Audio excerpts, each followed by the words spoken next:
talk that I've done before on service discovery, but there's one other kind of, I suppose, talk that I wanted to do on the microservices thing is bothering me a little bit recently and like in the last while now. You put out stuff on Twitter and like, there's a lot of parody accounts and stuff like that, and it's like all these terms like agile and like all these things, like it's kind of a bit of a rising tide kind of thing. Everybody gets excited about it, then everybody laughs about it, and everybody wants to do it, and so. But at the end, there's very little substance into what people are talking about. So just kind of cutting through the buzz and the hype and see, okay, what is this really all about? Is it just about doing this because you want it on the TV, or I actually want to actually achieve something?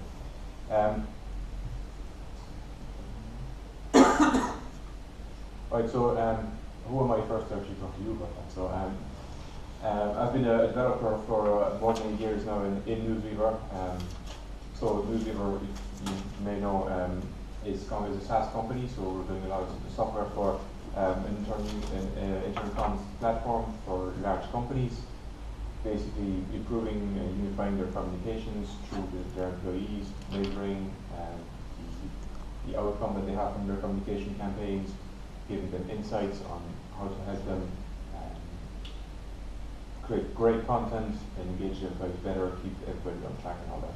And that's with very, very large companies that have dedicated internal comms departments. So 8 years in Newsweaver, the first 6 years I spent there was in one large, which we qualified of a monolithic application, large J2E application. And it's not at all a bad thing. Effectively, this is still going well. This is making like 99% of the revenue of the company. This is what actually pays our salaries. So this is not a bad thing. But 2 years ago, there was a new project started on, greenfield, more oriented towards analytics, big data. When we had the opportunity there to basically start something from the ground up and solve some of the problems that we were starting to hit with a very large application, especially on speed to actually getting stuff to market, providing opportunities, all these sorts of things. So we focused a lot on continuous delivery, and this is why we kind of turned to microservices that emerged out of our architectural choice, really. So where did it all start? I was actually curious to see where that term really started to take off, and the first time I heard of it was in the Main Driven Design Exchange in around May 2014. So looks like it started a bit earlier than this, but roughly around 2014, so we found out basically around 2014 the term kind of started up. So basically what's the hype all about? What are really microservices? Are they really different to what we were doing before? Is it just another way to call something that we were doing before? And as for us, why did we actually choose to go and use this over the pragmatic reasons for us to go and do this rather than doing something else? And the bad news is what is actually hard about doing this. It doesn't come for free. You have to do a lot of things on the side as well. And obviously, if you're here, you're probably interested in doing something like this. So we're trying to give you some pointers. If it's something that you want to start, you have started it already. And if you have large applications, how do you transition? Because you're rarely starting from scratch.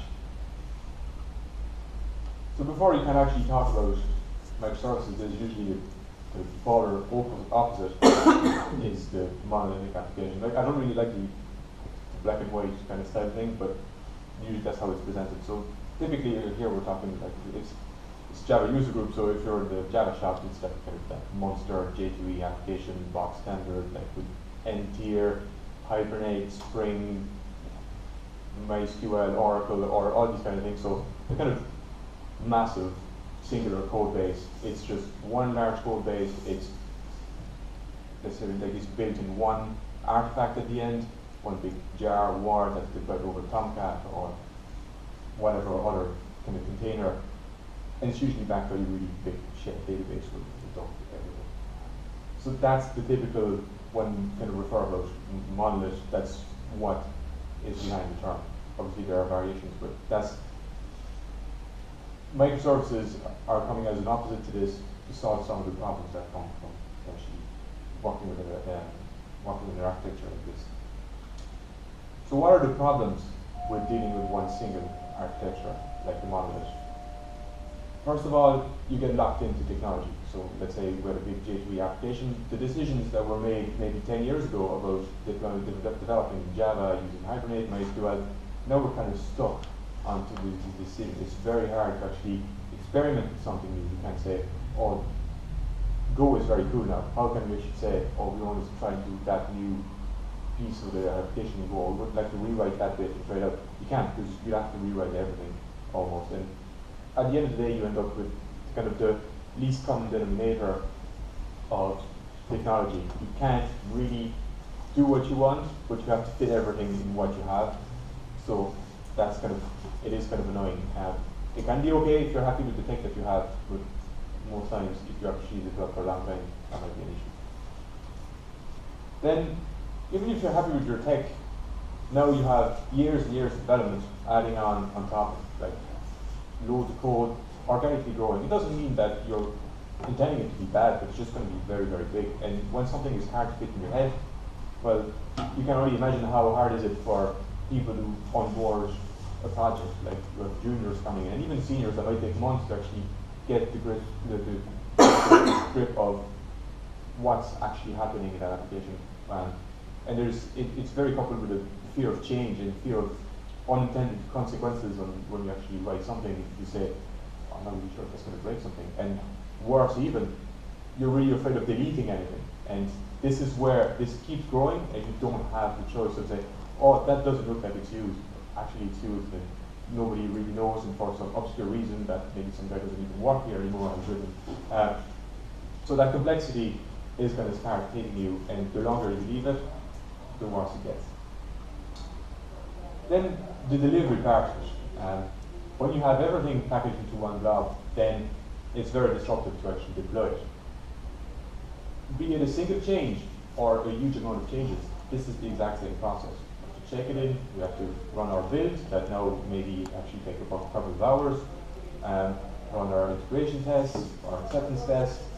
Now we have our artifact at the end that might be like a wire that we give to our operations that actually need to go and upload to servers and change and all that.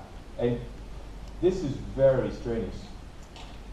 And sadly, the result is that we don't want to do it often because it's a lot of work. Potentially, some ops need to stay up at night or over the weekend to actually do this to avoid like downtime at these period of time that are going to be important. So that leads to longer release cycles. We don't want to do it often. We package things together. We have kind of long release trains, and then at the end of it, the releases become more risky because when you have more things in them, more chances that things are going to go wrong. In the similar vein of things, then when things are going wrong in production, it's very hard to isolate them because there's so many things there that potentially one problem can affect the full system. You can't really say, you can't really have the system working in a bit of a kind of limping mode or partial service because potentially if you have a memory leak somewhere, you can't dedicate resources and all that stuff. So it also ties into the scaling of it, scaling a monolith.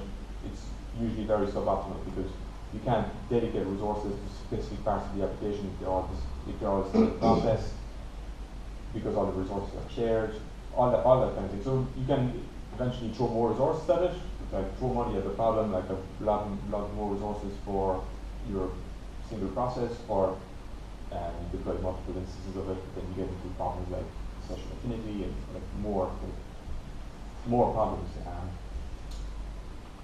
So as the opposite then of our kind of large application there, we actually want to write the same thing, but separate it in smaller pieces that will communicate together, and they will communicate together through very, very well-defined interfaces. So some of the definitions of microservices,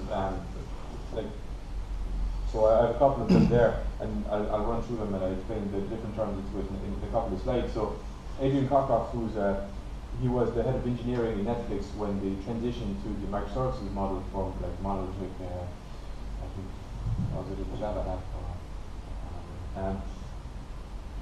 app? So he defines that as loosely coupled service-oriented architecture with bounded context. So service-oriented architecture has been around for a long time. So SOA, with SOAP, a lot of XML, a lot of kind of stuff. So that's not what it's about. Here we're talking about smaller services. The acronyms on simplicity, very lightweight, and the bounded context come from the domain design, and I'll talk about that a bit. Another definition that I quite like, because it's actually quite simple, is the one from Sam Newman in Building Microservices book, which is microservices are small autonomous services that work together.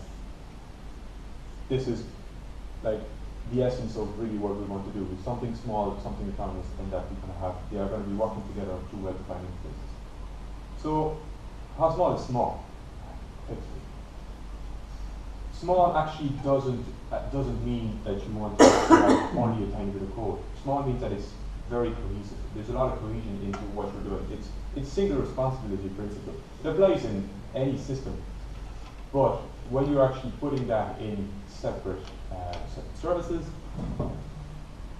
it highlights that simplicity to we actually want to be responsible for one thing only and do that thing well. As I said, smallness is not really on the size. It's like a lot of people would say, oh, how many lines is a microservice? Like, if you have more than 100 lines, is it a microservice? Like the lines are going to be depending on the language. But here we're talking about Java. Java, you have Kafka class, a few getters and setters, and you're about there, really. You probably have your 100 lines. Another metric that's kind of more interesting is it's more about the ability to rewrite it. So how long will it take you to take that service and rewrite it from scratch? If you're around to like 1 to 2 weeks kind of thing, you're probably in the ballpark of a microservice. You have that ability to just go, understand it, rewrite it, and then say, okay, now it's going to replace that, understand what it does. So it gives us a lot of power there.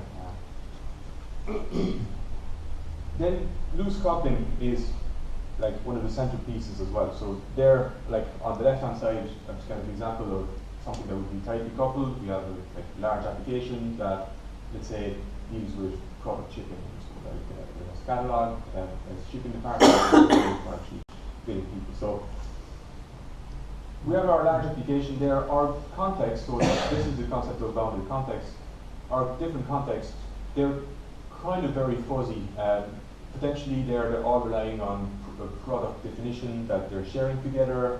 They're all reaching within maybe the same database. They might have been a product table that contains columns, say like the price, how many store, description, what's the size of the box to ship in, all these kind of things. And it might just be just that one product thing that everybody's reaching in right into.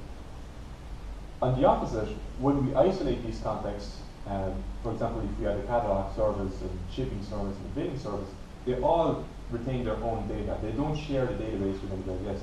The database is absolutely private. The only service that is allowed to access the database, read it, and write it is the service responsible for it. If any service wants to access that data, it will be through very clearly defined interfaces.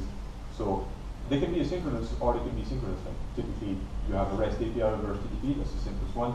Or you might be doing that through messaging, like even it's like messaging or events, event queues, this kind of stuff. So I mentioned briefly bounded context. So the idea behind the bounded context that came from the domain-driven design book from Eric Evans. That's published now probably more than 10 years ago. And there's a very, very strong influence of DDD for microservices. Quickly, a bounded context is it's kind of a conceptual boundary in a system that we can actually reason about in isolation. Technically, if I'm a developer on the team that's managing the shipping, I only really need to know about shipping and maybe some of the small APIs outside. I don't need to know how people are billed with credit cards. I don't need to know how the marketing does its catalog entries and all these sort of things. All I need to know is what I'm interested in: size of boxes, how many do I have in storage to actually ship, what are the trucks leaving, all these kind of concerns. And if we don't have those boundaries well defined, then they start leaking, and this is where the code becomes very complex and very coupled. So why did we actually want to go and do microservices? Because all these concepts are well and great, but you could still achieve, like say, single responsibility principle, loose coupling within one app. I mean, it's not possible. You can still do good design without actually having separate processes. But our number one goal, as I said when we actually started that new project, was to enable continuous delivery. And continuous delivery on its own, it's like what would you want to do continuously? What you want is actually get to market quicker. You want that quick feedback loop. You want to grab opportunities and be able to say, oh, I want to try out that idea. How long will it take me between the time that I have my idea and that actually you can show it to people? If you're in a large application where now our release cycle is 6 months. Now I have an idea, but it's only going to make it out in 6 months, and if we get it wrong, then it's going to have to wait another 6 months before we can actually validate our idea. It only takes you a week. Well, now you're like 25 times faster than the company that doesn't do this. So essentially, it brings us the ability to not build in the dark. We can evaluate assumptions, try things very quickly, and as a side effect, the bug fixes as well become a lot simpler. Now we have a single bug fix, and when I was talking about the disruptive deployment before, be it a bug fix or a large release in a large code base, it's the exact same process. You have your build, you have your test, you have your whole QA that goes behind it, your whole acceptance, and then the ops need to stay at night again to actually install that. Now we have, since we have done and have that architecture on the live system, now it could take us around an hour or two between the time we find a bug, fix it up, go into the pipeline and actually go to live. There's no downtime. Nobody actually notices the thing. It's a lot less scary, and then the releases become non-events. They just happen.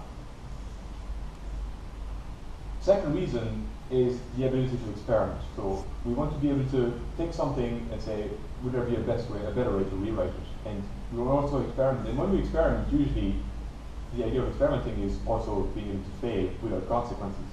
And if we experiment with something and say, actually, that wasn't a good idea, now we can just delete, we can just take it away. If it's an large code base, you're experimenting over 6 months, there's a lot more chances that this is kind of going to stay there. Because for 6 months, it's going to have grown legs and, oh, we could do this and that, and then it just becomes a kind of syndrome of very, very large application. The nice thing as well, being able to rewrite it, is now we can actually use different technologies for it. So we can say, okay, this is definitely more, let's say if you have a problem that's more about social network kind of thing, with people relationship, then you might need a graph database in your backend rather than all relying on MySQL. Maybe you have a lot of data, you want to rely on standard data store instead of MySQL, all this kind of things. And a nice thing as well is you get to avoid that kind of syndrome of the dinosaur massive application that everybody's scared of touching because, well, it's written in COBOL and nobody actually knows about it anymore. And now everybody will actually be able to take a service, and even if it's been written 5 years ago by somebody else that's left the company, it's easy to reason about. If we have that kind of 2 weeks thing of I can rewrite it, then I can actually just go understand what it does and rewrite it or make changes to it. And the third reason is more better resilience on our production system. Now that everything is separate, everything is deployed separately. Now we deploy one service at a time. That means when we actually deploy one service, we are sure that, okay, if things are going well, then we can deploy another one.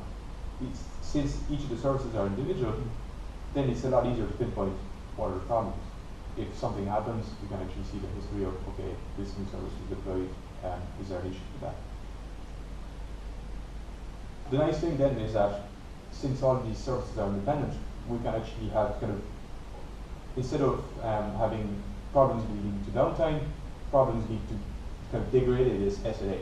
So maybe you have a page where a widget doesn't work or that kind of thing, but the rest of the application just just stays untouched. If you look at Spotify, for example, if their recommendation service or their radio thing is services are down, it doesn't stop you from listening to music.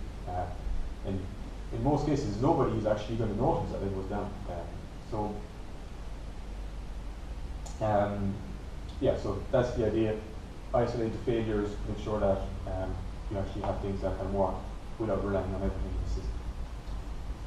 Unfortunately, it doesn't actually come naturally at the start, because if you don't think about it up front, you could have failures that actually cause the entire system to go down. This kind of concept of cascading failures, where you have basically everybody relying on one service, and suddenly that service goes down and then nothing works. Nobody actually thought about, oh, how should I behave if this guy is down? So like this is the concept of circuit breakers, and say like what do I do when I want to work in kind of linking mode. So all this is great, and I started touching on it. Then nothing is that easy. There's a lot of great benefits to actually going to our business. We have enhanced deployment, we are a lot faster. But now we're in an entirely different game. Before we had one large app, we deployed one process. Potentially it's like we don't have to think too much about our deployment. It's every few months, it's just a war, we just give it and it's maybe share it over a network to the ops and all that. Now we're dealing with distributed systems. It's an entirely different game. There's like now the network is there. Like all the communications over the network. What happens when like there's bandwidth problem, latency, split networks. You have to provision machines. Now you have to deploy things on the fly. If you deploy things 10 times a day, you can no longer just say, oh, now I've pasted that jar there and I need to go and talk to my operation and say, oh, can you deploy this service now? And if we do things dynamically, now how do we wire up all these services together? So there's service discovery. How are the services talking together in terms of authentication? A number of new things that weren't there before. So completely different set of problems. Now this is not my slide, but I really like it, so I stole it. I saw that slide at UConn last year, and basically it shows that this is not going to solve your problem if your design is bad for first. And chances are, if you have a bad design, it's going to be even worse if you try to go to microservices. So technically, if you can't design a monolith, you're probably going to end up being in a lot worse case, because now it's going to highlight all the problems that you could have as maybe kind of hidden behind problems. The idea is that you could end up in a case where you have what's kind of called a distributed monolith. You think your stuff decoupled, but it's not really. Different things to look for is, now I have separated my services, but they're all talking to one same database. So the kind of illusion that things are loosely coupled because they're talking over API, but underneath they're still reading on the same tables, reading lines over each other's data. And it becomes very apparent where they are reading over the same table, and now suddenly you change that table and you need to update 5 different services at the same time, otherwise the system's going to go down. Golden rule, if you can't deploy a service on its own, then you have a coupling problem. The other kind of coupling that can happen is through shared libraries. So if you have shared libraries, especially domain libraries, so we're talking about the domain earlier about, let's say, shipping and the catalog, and you say, oh, shipping and catalog, they're all linked with products. So we should just create a library with product class in it, and we should just import that library and all use the product class. I'm not going to rewrite it overnight. But then suddenly, now the shipping say, actually now I want to like add another thing and say, okay, now that product can be like hazardous material, and I want to be able to have a flag on my product. So now the library gets updated, and the billing gets that as part of putting that library. It's like, I don't care about this now. So it's creating that coupling and basically bottlenecks the changes, and essentially you're back to sharing everything together, even though you're talking over a rest. Other things to look out for is if you have very chatty services, like a lot of requests going between services together, that means, well, potentially these things should not have been separate, they should be together. Services that are bottlenecks, so very kind of central point of failures where they're probably going to be either holding down the speed of your system because they're going to be hit by a lot of stuff, or they're going to be holding up your process altogether because a lot of teams might be relying on them, a lot of teams might be relying on you making changes to that service and competing changes. And as I said earlier, cascading failures, something to look out for. These are dice from a company called Arola, they're domain and design development company in Paris. They're very focused on software craftsmanship. And the idea with those is basically you roll them, and if you find, like it creates a class name, if you find them in your code base, then you have to retract. So what I wanted to mean by this is that I could probably all have those magic, the full names. Yeah, beautiful names of patterns that are probably like including like strategy observers and factories in the same class name.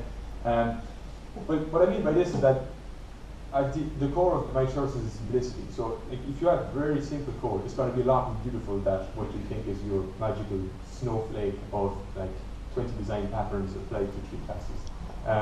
So it takes a little bit of unlearning in a way, because like before we kind of would say, oh, I think I'm going to be able to reuse this later. And if you talk reuse, and you think about the microservices idea that it's supposed to do one thing, well, one thing is not reuse, it's just one thing. So just do the concrete thing. You don't need abstractions, you don't need strategies. Just do that one thing well in a way that people are going to be able to read it and understand it. If you spend an extra 2 weeks making that code beautiful and maybe well reusable, well, just think that 2 weeks is a time it would have taken you to rewrite the whole thing anyway. So what's the benefit for the entire product in here and in the company as well? So essentially, like, I'm starting to really feel like design patterns in that kind of way, they're a waste. It is a waste in those kind of cases. You kind of go through phases, but 100, 200 lines of code or 500 lines of code, it's going to just go with paper, really. It touches a little bit as well on what we've kind of been brainwashed to think for like probably a decade or more about dry principles. So do not repeat yourself. And it's kind of the kind of little voice in the back of your head when we actually see something that's actually, that look the same, oh, it's the same, I should expect it. And oh, I should be talking to a library and I should publish that library somewhere. And then suddenly you create a work for yourself. You have something that's published, then you have a process to publish it, then you have to process to make changes to it, and it only came to something that kind of looked the same. The worst case is if you do this for domain libraries, or we're saying like a product class, for example, for a domain. And usually it's okay to actually repeat yourself. If you were in the same code base and you're saying microservice, applied right, that's fine. You don't really want to repeat stuff everywhere inside your own code. But if it's across services, then be very, very conservative about it. And one practice that we've tried to do is, until it's actually in 3 different places, then we don't even think about extracting it. And even in that situation, there'll be a lot of talking about why do we want to extract it? Is it exactly the same thing? Or is it going to change at the same time? Is when we make a change, do we really want to apply it everywhere? And I will say one thing, in 2 years now, we've done it once, we will regret it. So it is really kind of eye-opening at the beginning. You think, oh yeah, we feel like we're writing the same thing everywhere, but it's not actually that bad. You don't want to actually just get kind of premature cropping and premature complexity by wasting time on that kind of stuff. So, and then there's the good old testing that comes into it. So we want to do things very fast. We want to actually just get in a place where we deploy things very quickly. We want things to have things to market very quickly. And well, in a lot of situations where there's a lot of rush, a lot of pressure, just get it out the door, sure, we'll test afterwards. But that's completely the opposite.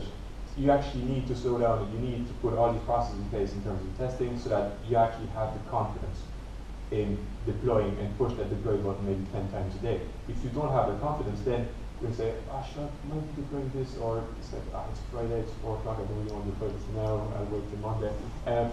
So faster code doesn't mean actually going there and not having tests. So that's like, you can have your test pipeline in loads of different ways, but that's an example of how we have it. So obviously it begins inside your code, inside your services. You have a lot of unit tests.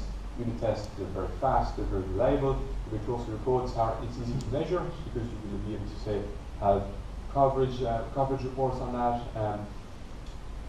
I think that we found very useful as well is contract tests. So it's like consumer-driven contracts.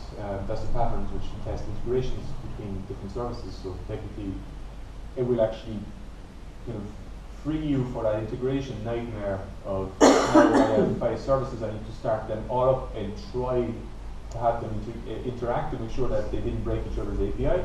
Well, contracts actually takes all that away by writing like very solid examples of as a service, I'm using another service, this is how I'm using it, and then the service is going to verify I'm making a change, did I affect everybody else?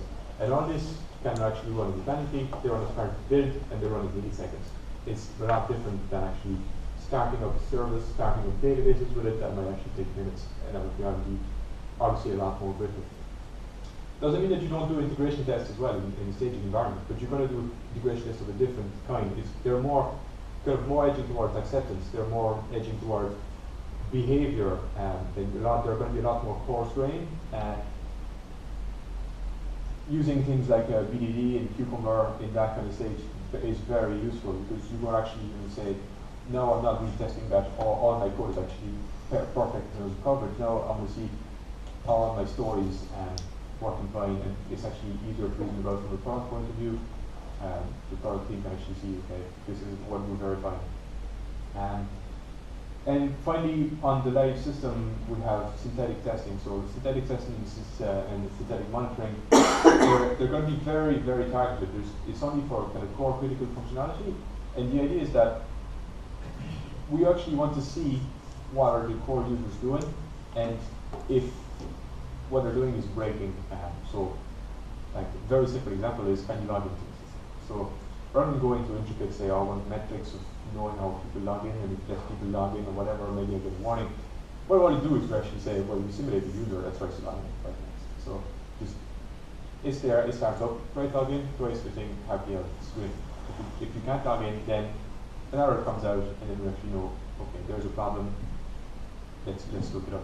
The idea is to get the information earlier. All these things, like this, it's not Microsoft. You can't do that.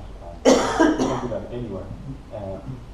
But that becomes very, very highlighted when you actually want to say, I want that confidence that, well, now I'm changing one thing in one service, and I don't want to have my QA department spending 3 weeks retesting the whole thing from the ground up. I just changed the typo or something. But one thing to be careful of, if you actually still want that velocity, is that here, that's the pipeline, but tests are usually represented as a pyramid as well, so that the base of your pyramid is your unit test, it's solid, it's fast, and as you go up, the complexity of the test and kind of goes up as well. They'll be slower, and they'll be more brittle. You want essentially a lot of unit tests that are fast and reliable, and a lot less UI tests that, obviously, we all look at UI testing, it's just very hard to maintain all the time, because a lot of things have changed. It's very brittle, it's based on browsers and interactions with events and all that kind of stuff. It's very tricky. And if you start from the ground up, usually you have that nice solid test pyramid, but in a lot of cases where the unit tests have overlooked, and then you have the QA department that actually say, well, we have to test everything. Usually the pyramid is on its head, that you test the entire system through the UI, it's very brittle, it's very slow, and basically you just go, oh, half of my tests have failed, now I need to rerun it and verify, oh no, I only have a quarter that failed, so I'm just going to rerun the quarter that failed and hope that it actually ends up passing.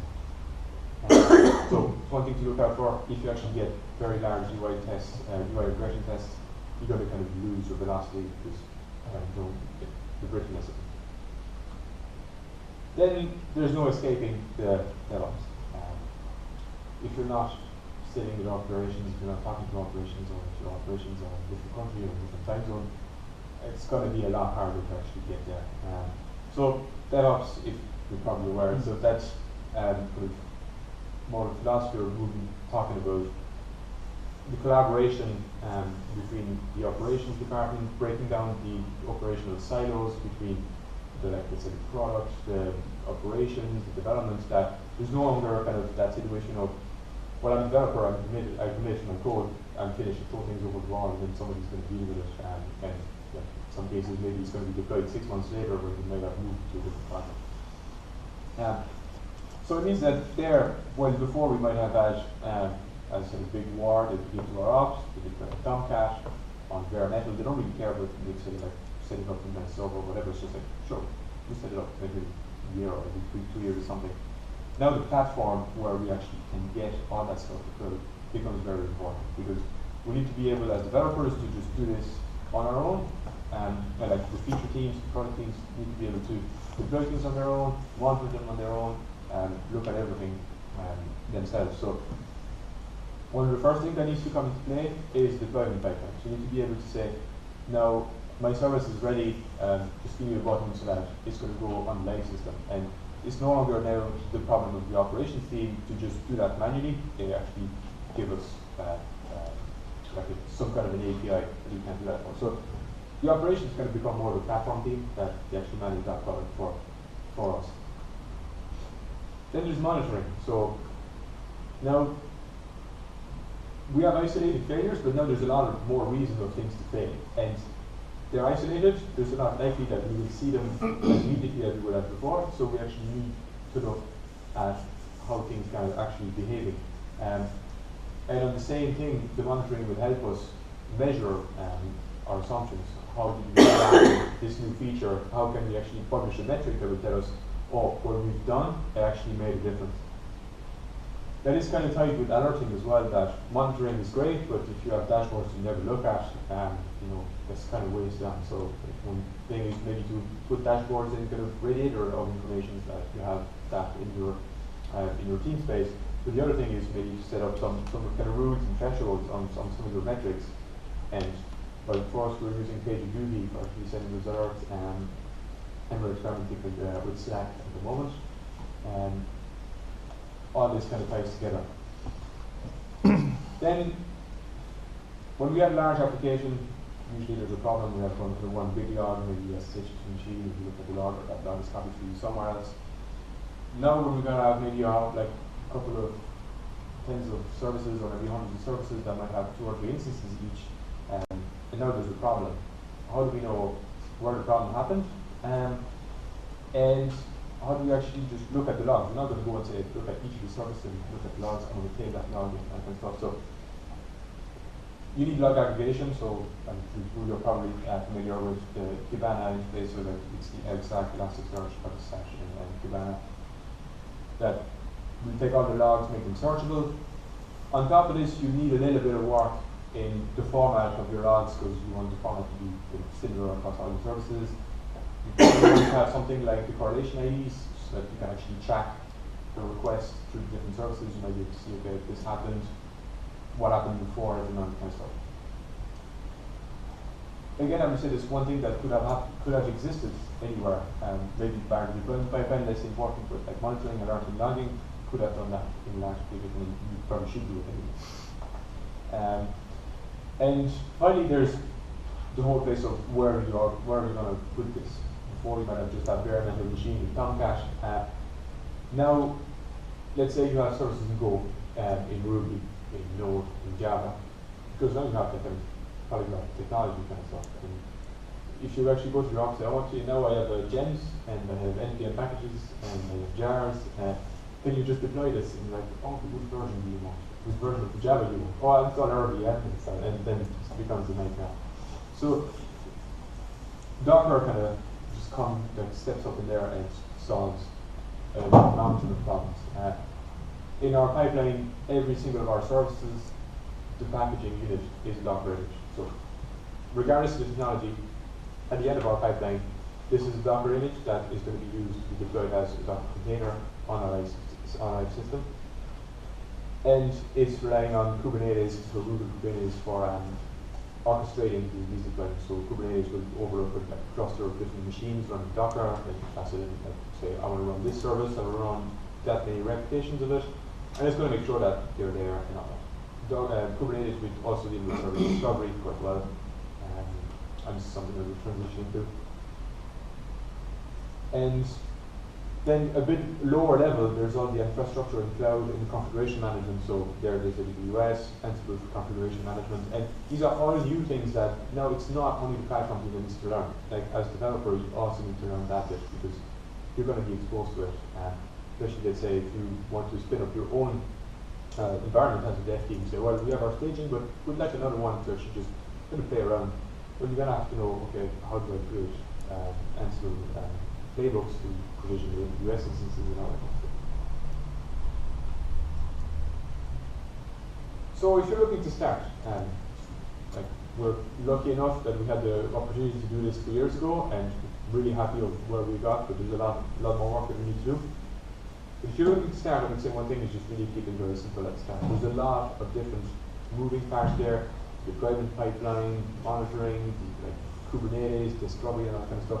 If you're going to start, I'd say one key thing to focus on is probably Docker, because that's going to help you a lot for your unit deployment and solves a lot of headaches. But maybe you don't need to look at the orchestration or the service discovery very quickly. If you only have a couple of services, then maybe just run them yourself. Like there's Docker Compose, Docker Swarm. You can just run them manually. You still have that kind of same feel of creating stuff independently.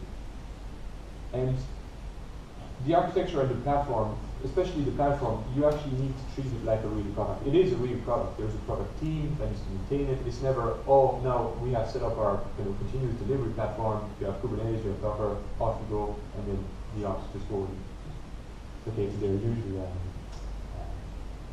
work. No, it is a product. It's constantly evolving. It's never finished. So it's going to be new things to be added to it. How do we do better alerting? How do we avoid alerting overload? There's always other problems, and you have to adopt a lean approach to that as well. You just can't go, we want orchestration, service discovery, and alerting, and we want that in a month time. You're going to have to pick. And you also have to make assumptions saying, okay, is Kubernetes a good thing for us? And maybe it's not. At the start, we used SmartStack for our service discovery, and we're still using it. We're re-evaluating that, saying maybe Kubernetes is actually better. What does it give us to actually move away from our technology and kind of unifying our stack to the same framework? And what if you're actually breaking your monolith?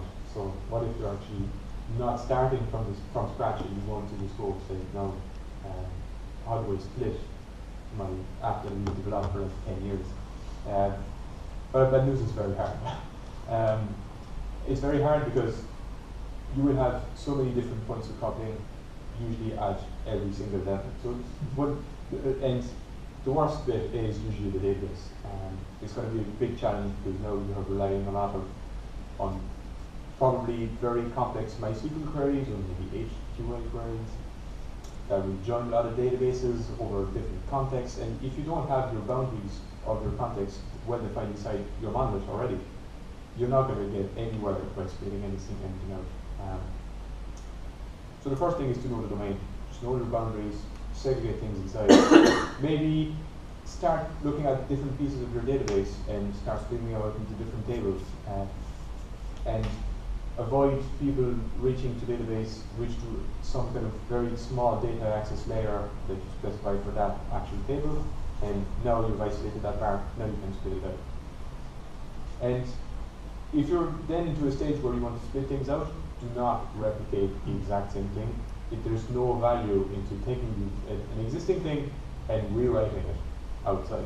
You have to evaluate now that we split it out, why did we do it? Because now we want the power of, say, deleting some of the stuff. We want to refactor some of the stuff. So most of the cases when you take something out, there might be 80% of it that you don't even want to take out. So actually, you don't even use that bit. So just be careful of basically spending a year rewriting the same thing in a different architecture. It doesn't actually bring any value to it. One nice thing to actually look at when you're looking at a feature to actually split out is the stuff that you want to split out is what's of value to the customer and what's actually making you a difference for the competition. So what's giving you the competitive advantage? Let's say in any application you're going to have stuff like user management or these sorts of things. It's stuff's been done and redone, and usually like people don't care about user management, but you need it. And usually when it's there, it's probably not going to touch it too much. So there's probably something that's going to stay behind. It's going to stay in the monolith, and there's hard truth. The monolith's going to live on. Like it's not going to go away. But what's the point of changing things, of like working and rewriting things that are not going to be likely to change?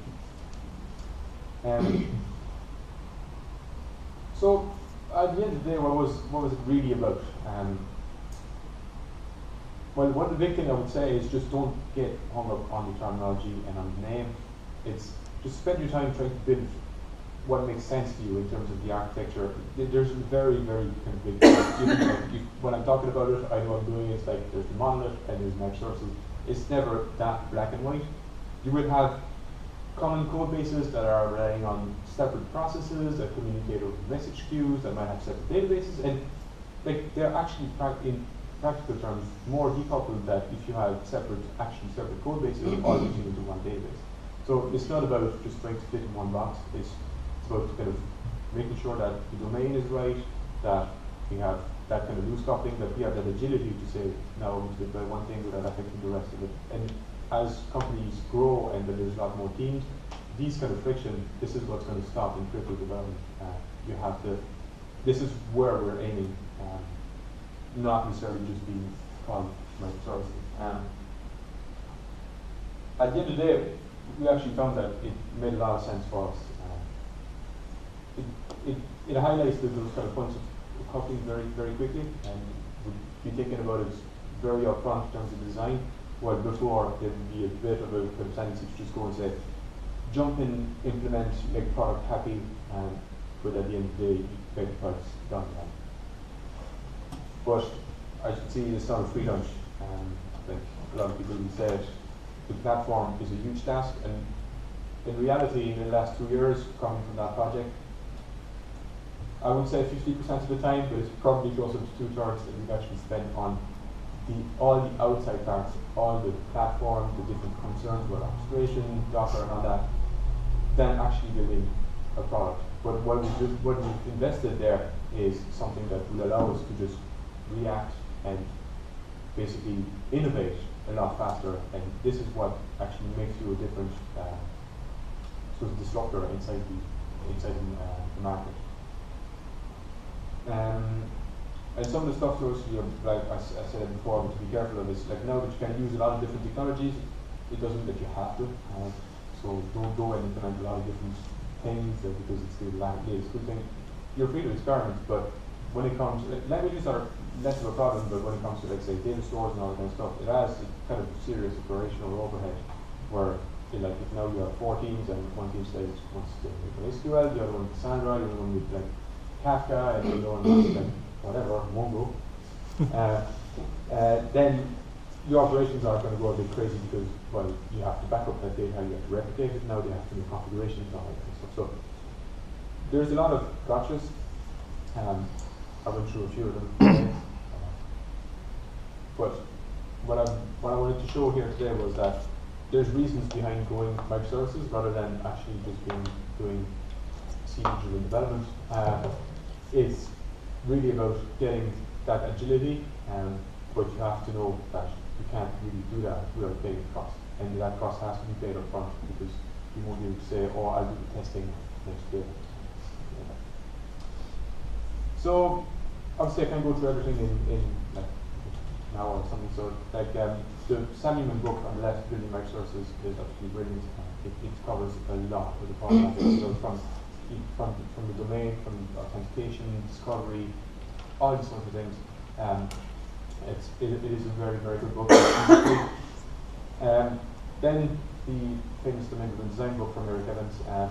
It's very meaty. Just if you want to read it. There is one one. There's one that got published last week called Domain-Driven Design Distilled it's by Von Vernon, who wrote Implementing Domain-Driven Design as well. I haven't read it yet, but it's very good. It's got very good reviews, an ebook, and if you're on sparring language there. And continuous delivery, it's basically with those 3 books, if you didn't have motivation after reading at least the Building Microservices and the Continuous Delivery, you get some very good motivation. The one in the middle, it might be a bit tougher, but the one in the middle, the domain-driven design book will help you if you're getting to split something. It will just give you all the keys to say, this is how I decide my system, my boundaries, my boundary context. But definitely have a look at those 3 treatments. So, thank you very much. Good. Questions? Can you describe the challenge on orchestration? Because my view is that it is the biggest problem. Can you describe how did you guys solve the issues on orchestration? Well, I suppose I can describe to you how we actually deploy our services if you want. So cool. The way we're doing it is, I said, in our build pipeline, the result of our build pipeline is a Docker image. So as a result of build, the Docker image is pushed into a registry. Mm-hmm. Now that's accessible by our different environments. And when we go to deploy, we actually communicate with Kubernetes. So Kubernetes is kind of a master minion cluster. So you have a number of minions that are all orchestrated by one master, which will be given what's called replication controller. So a replication controller will say, I have this service that I need to run n times, and just make sure that you're running it. Mm-hmm. And so the deployment is as simple as that. You just say, this is the name of my image, this is a copy of parameters, and this is the number of replication I want. There, and this will do it. Is it done by command line? Is it done by a build server? Is it done how? We have that integrated in our build server. So like we're using Bamboo at the moment, but we're looking to transition to GoCD for all that deployment part. Bamboo's working pretty well. It's a bit of a combination of using Bamboo and using Ansible playbooks and using Kubernetes control to actually do it. And like Kubernetes gives you a lot of good stuff for like the updates, for example. Like when you have the new version of the service, you actually say, okay, I have a new version now, and that old version just slowly roll it out and slowly roll in my new one. So you would say, now you have a situation where you have that V1 that just says that 2 instances, and you're just going to say, now we're going to start one of V2, pick one of V1, add another one, and then you get to that zero downtime deployment. This doesn't come like for free if you actually are not smart about your API versioning and that kind of stuff. All the other services need to be unaffected by any of these things. So that might mean that a service needs to maintain a couple of backward compatibility APIs, or just making sure that the Fox's law is tolerant reader when it actually just goes from something. But that's the main thing. The main thing of the orchestration is really just how do you actually just go and say, I have this thing, I want to either remove it or I want to add it, and that kind of stuff. So Kubernetes is very, very powerful on this. And regarding orchestration, how do you guys map the dependencies between services? Okay, so dependencies, so that's service discovery effectively. So like now you have a service, and obviously you're not going to have a configuration file with the IP addresses of the other ones, because now we've changed. Then you have to go and create things like that. So, and unfortunately you can't use DNS either, because DNS is like the most brittle thing about that. You have like, there's TTL, but nobody enforces it. You have libraries that will keep caching IPs and stuff. So you can get into really, really annoying situations with that. So Kubernetes is shipped with a way for service discovery. So you can say this service is actually named this way, and it will actually manage its own kind of network of names, so that you can actually just refer to services. Like, you don't actually have to implement any of this inside your service. They all rely on the layers and on proxies inside Docker. It's like the way we do it with Smart Stack is very similar to what Kubernetes does. It's if you want to look it up, it's called the ambassador pattern. So essentially, you have another service that sits alongside your service that looks up the dependencies and exposes them through like always the same way. So as a service, it looks like you're talking to someone who's on the same mesh as you, but that ambassador is going to proxy it with the discovery information. It's going to make that update automatically. And that gives you a lot of good stuff then, because it will deal with round robin, it will deal with let's say load balancing, disappearing and load balancing. Okay. Do you see any problems with putting databases inside containers? We haven't done it. We're running our databases on bare metal at the moment. It's like we have Cassandra, and it's kind of the idea that we have is that the containers they're working quite well for us as a unit of shipping. If we were to put them in containers, the only reason we would do it is to actually leverage Kubernetes again. If we wanted to actually have a cluster that would be there to say, okay, now we're going to start a few more instances of Cassandra, simpler than actually say provision them. But the idea, the reason we're using containers is because it's fast, and we want to just kind of have a kind of quick turnaround. We're going to be deploying services a lot more often than we're going to be starting databases. So you can use containers for databases, but it becomes trickier for like how do you persist your data and like where does the data live and all that kind of stuff. It seems like a dangerous area to get into, but we haven't really gone to it. Like you could do it if you weren't really too worried about your data. But in some ways, there's a lot of cases where you don't have to be worried about your data. If your data is only some kind of, I suppose, some kind of materialized view of something else, then if you know you can rebuild it, then by all means, start with a secret container if you want. And then you know that next time you start it, you'll be able to rebuild the data. sort of talk a bit more about service versioning. You touched there on having different versions of the service and the API. What kind of patterns have you used to handle that? Have you had one service supporting multiple versions of the API, or you have distinct services that only work with one version of the API? Yeah. So well, you basically said kind of the two main ways, main processes you could do that for. First, we've said one service manages multiple versions of the API. So if we were, let's say, we have a V2 comment,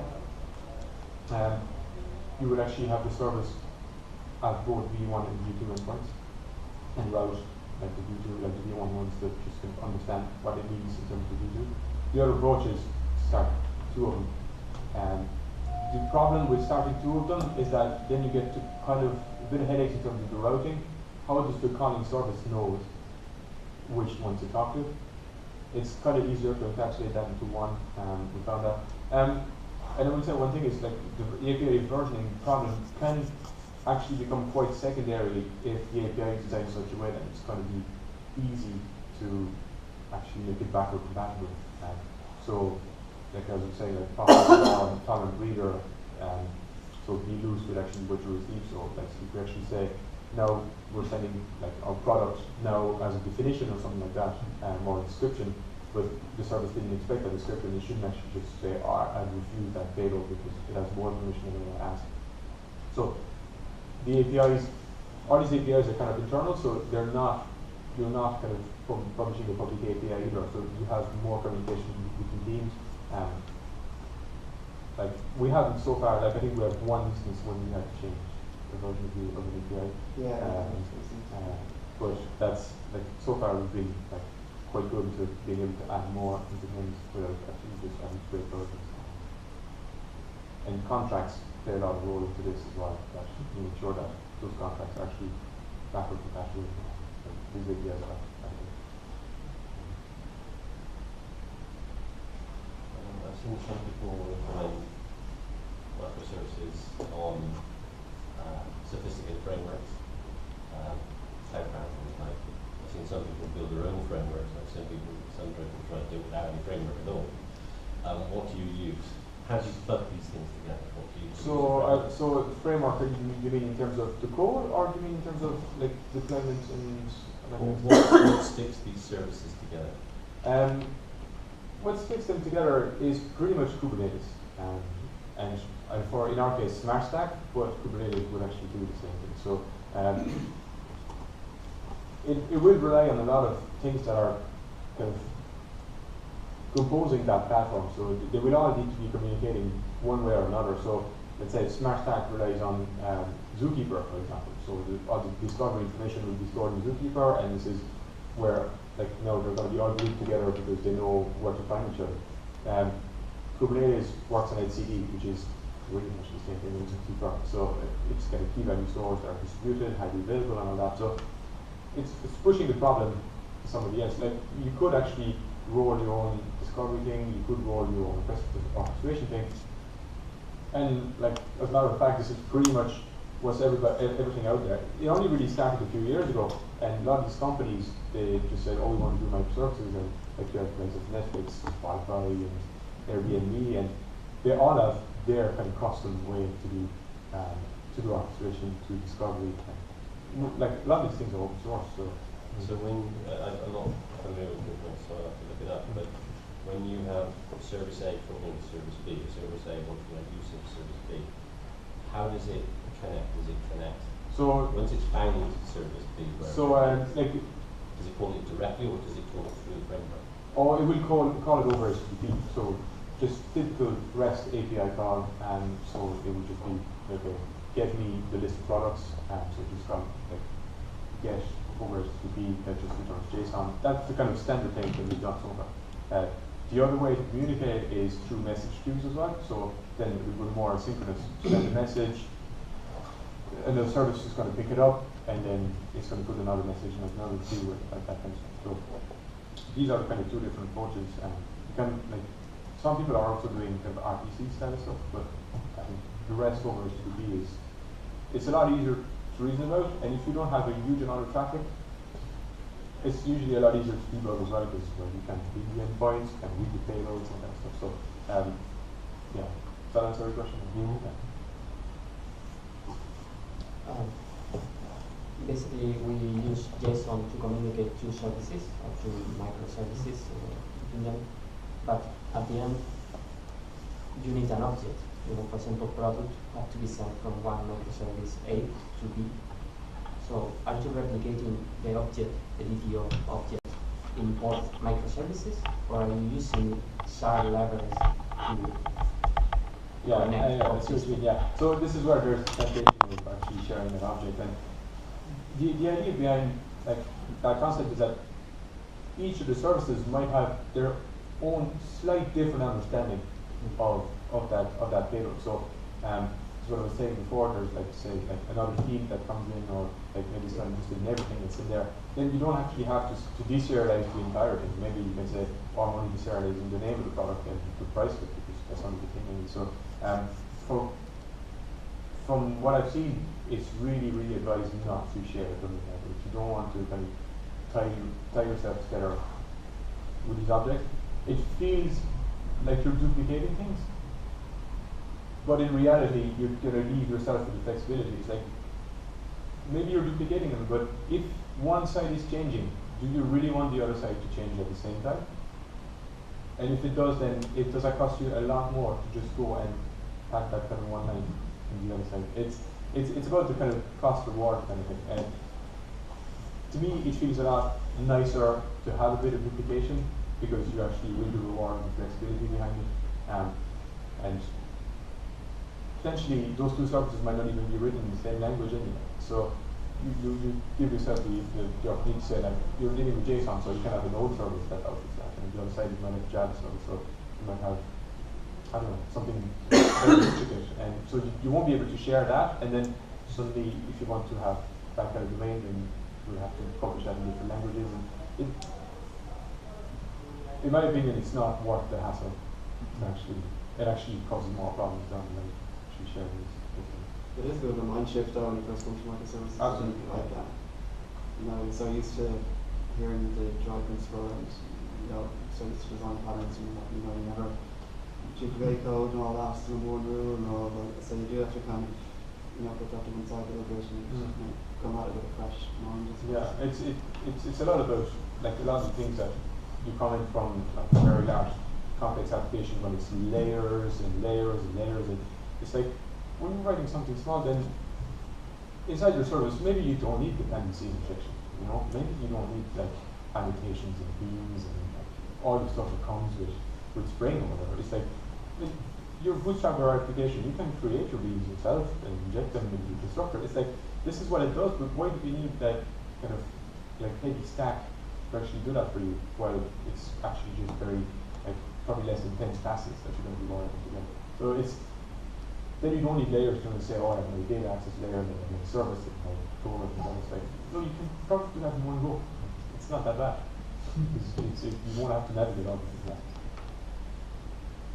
But it is a mind shift, and looking at it, and maybe you're thinking I'm crazy or something else.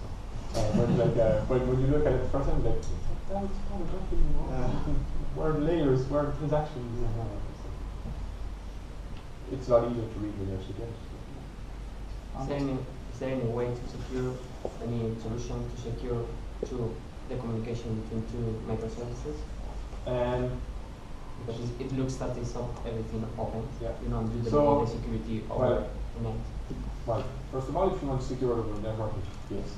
But then you can actually authenticate your services together. What we're using is JWT, so the JSON Web Token. JSON Web Token, I don't know if you know what it is. It's it is a JSON Web Token is a JSON representation of a number of claims. So quickly, who you are, maybe your roles in the application. So maybe you say, okay, I'm Pierre, I have admin rights or whatever. And that JSON package is actually signed by an authentication server, and you attach that in headers of all your requests. So that will travel through your services. So each of your servers will be able to say, oh, there's an authentication header, and it tells me who it is.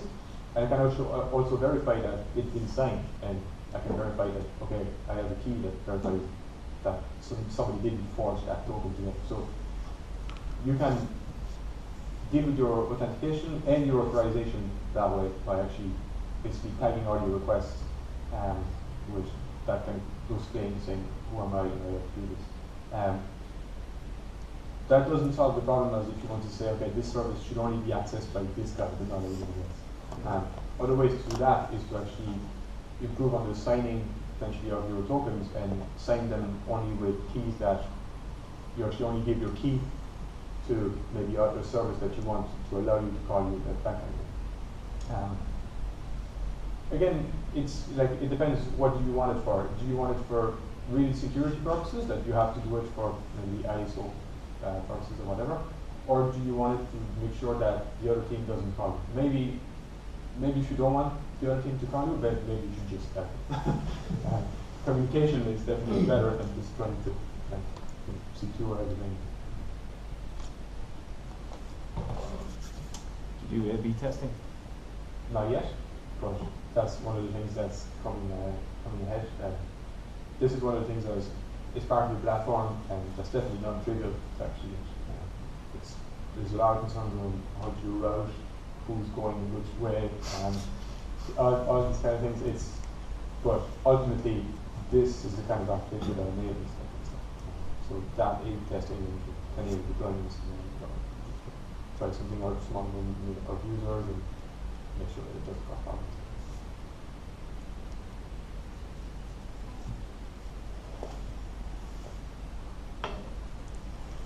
So, any other questions? Or maybe we should. Right. Thank you very much. Thank you.